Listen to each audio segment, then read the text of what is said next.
What's up, Chrono Clashers? It's Chris, and of course it's Chrono Clash Central, and this is probably the most improved Naruto deck with the expansion, and you guessed it, it is blue-purple.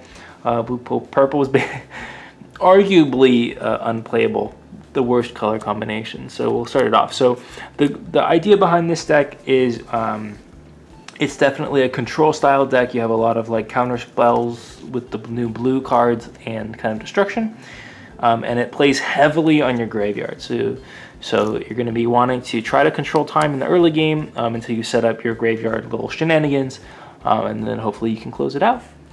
So we got Kabuto at the beginning, just gives you an EX card for 1.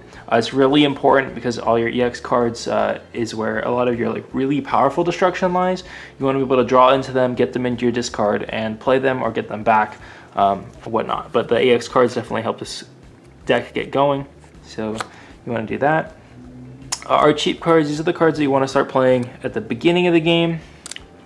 We got Tsuigetsu, Karen, Conan, and Kiba. So you're going to be playing these cards, keep your opponent low on time as you start to set up. So Tsuigetsu and Karen kind of there for the same thing. Draw cards, discard cards, get things in your drop, and get to your big beefy cards that you need to answer your opponent's board.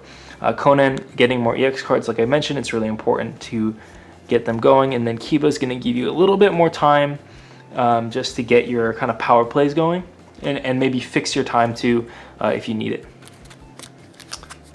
So pretty good. And the next is kind of interesting, is that the 3 costs are kind of interesting. We have Sakura Haruno, who I don't think a lot of people might be playing. Like, it doesn't seem that good in the new stuff, but it's a 3 cost and it has a nice little effect there, especially if your opponent is kind of trying to play like the same style of game of like, let's play some cheap dudes. Sakura is going to do a good job at taking those out. Konohamaru draws a card, so you're going to get further in your deck, get to those cards that you really need, like mainly here's inside of Toby. He's like the card for this deck. If you don't draw him, I don't want to speak in 100%, but you will lose. I can almost guarantee that. It's important to get to draw him, and you can also, if you have too much time, you could just boop that down, draw 1 card, and tap your opponent's card, go into an EX and attack it. That's always a nice little use. Kotetsu has that swap ability, so you're going to be able to reuse your destruction effects by playing him, and then also just keep your opponent's time under control. And you know, pretty good. Attacking for 6 is not too shabby by himself. So that's kind of like the main brunt of the low cost. The other important part of the low cost is to help control your time, so that if your opponent gives you a lot of time, you can get closer to 1 or 0 and get your time threshold effects off, which you guys will see coming up. So let's talk about the 4s, and we can plug out the 5s there because they're all kind of part of the same package. We got Choza, Hiruzen, and sorry, the blue Hiruzen. That's not the main card. It's the purple one. The blue Hiruzen, the Inoichi, and finally the last one is going to be Sakon. So these 3 cards act as your kind of like counter spells. So if your opponent plays a destruction, you can flip it back around on them. You can flip bounce effects. You can really do anything. You can also replay your own effects, which all of the uses come into play in this deck. And then Sakon helps you get these cards back into your hands so you can reuse them.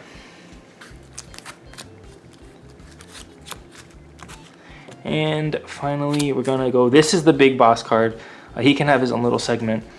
He is huge. So what he does is when you summon him, you choose a battler from your discard, you play its summon effect, and then you add it back to your hand, and it's got time threshold, so you can play the ability twice.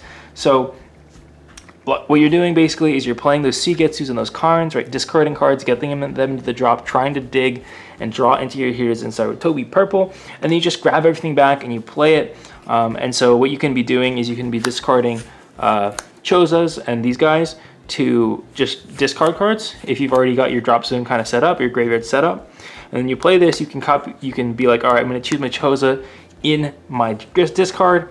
I'm going to activate its summon effect, which is going to re-trigger Hiruzen, and then I'm going to add it back to my hand. And then you can just like, so the more of these you discard, the more of them you get back, and you just start getting a big hand. So you get a big hand, which can kind of fuel more of your discard effects to just keep going through your deck and setting up your drop zone more. So he's like super crucial to the deck. and he's actually just super fun to play with. I really like this card, but I think it's a little bit too overpowered. That's just my opinion. But yeah, he's killer. He's killer. So Leslie, we've got 4 more cards in the deck. It is our main destruction packages, which is going to be the Orochimaru, the Naruto Uzumaki, the Kimimaro, and finally the Hiruko. So the Orochimaru and Naruto, they have the same thing. They destroy cost 4 or less. Orochimaru does it a little bit better with the time threshold, but Naruto does it a little better with that 6 strength, because there are actually, you know, a decent amount of cards that can take out 5 strength things. Well, I mean, mainly we're talking about the Naruto 7 cost red. He takes out 5 strength, so Orochimaru is not safe for him, but Naruto is basically guaranteed to stick around a turn, unless they're bouncing him with like Sai or something. And then that's kind of scary, because then you have counter spells, so you can bounce their Sai back. It gets weird. Kimimaro is discard to destroy anything and has time threshold, so he can really, you can just really dump your hand and kill anything you want, which actually kind of benefits the deck, because you get these cards in your discard, so you can play them back with our boy Hiruzen, Sarutobi, and then Hiruko is the last card. He is really good. It kind of gives this deck a kind of like trap card type of play style, because if you're feeling pretty good about your setup, about everything, you don't like really need to, there's nothing in your opponent's play, you don't have to destroy anything, and you've got like a good amount of cards in your hand, you can always play Hiruko. He doesn't really do anything by himself, but if they destroy him, like you could play a Hiruzen on their opponent's turn and then grab anything from your drop zone, your discard, add it back to your hand, use its effect. You could play a destruction spell on their turn with the Orochimaru and Naruto. You could just immediately drop the Chozo. Like it gets kind of silly. So they never want to destroy it. So they basically are forced to like use Sai or whatnot to put them back in your hand, and then you should be like, oh, just play it again, as long as you're sitting at high life. So definitely a fun card to have. And also for like a mirror match, like this blue-purple deck has like no ways to kill. There's no ways to bounce this, so you have to destroy it. You have to let your opponent get the value, and it works pretty well. So let's talk about the EX cards. Since we're playing a lot of cheap cards, we're gonna have the cheap EXs, Gamabunta and Sasori. Gamabunta just lets you really close out games, because you can turn any of your 2-cost cards into like a Mitsuki. So basically you play 2, you play the Gamabunta, you attack, boom, they're dead. You can catch people with that. Sasori kind of is the same thing with the cheap cards. And you can grab anything from your discard back. So mainly your Heroes and Sarutobis, you want to reuse those. And it's a nice free way to do that. 5 costs, because there's a lot of like 6 costs in this deck. You can get these 5s off pretty easily. There's a lot of 5s and 6s. So Gamakichi is a good one. Itachi Sasano, they're both very good.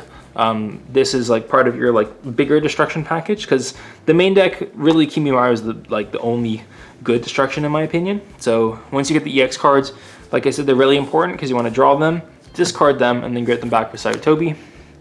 So he's one of them, and the other 2 are going to be Kabuto and Geto Statue, because they destroy anything you want. Of course, Kabuto with the price of 1 discard, which can be beneficial. You're typically not playing these cards for their normal EX. You're just discarding them and grabbing them back and just using their effect from the discard. But this deck is an absolute blast. I hope you guys try it out. Try something similar out. This guy is an absolute beast. You got Kimimarus to control and set up your discard. And then you got these guys, if they're in their drop, you just get all your cards back. It's super fun. I hope to show you guys some gameplay soon. I know I've been saying that for a while, but the missus has been pretty busy, so we're gonna try to get that happening soon. I'm really excited to show you guys some gameplay with these decks, because they're a lot of fun. Especially this one, and the life game one is my favorite. It has gone through some updates for the life game, but thank you guys so much for watching. Definitely try out this style of blue-purple. And let me know if you've tried out something similar, what your thoughts are. I'd love to hear it. Theorycraft together with you guys.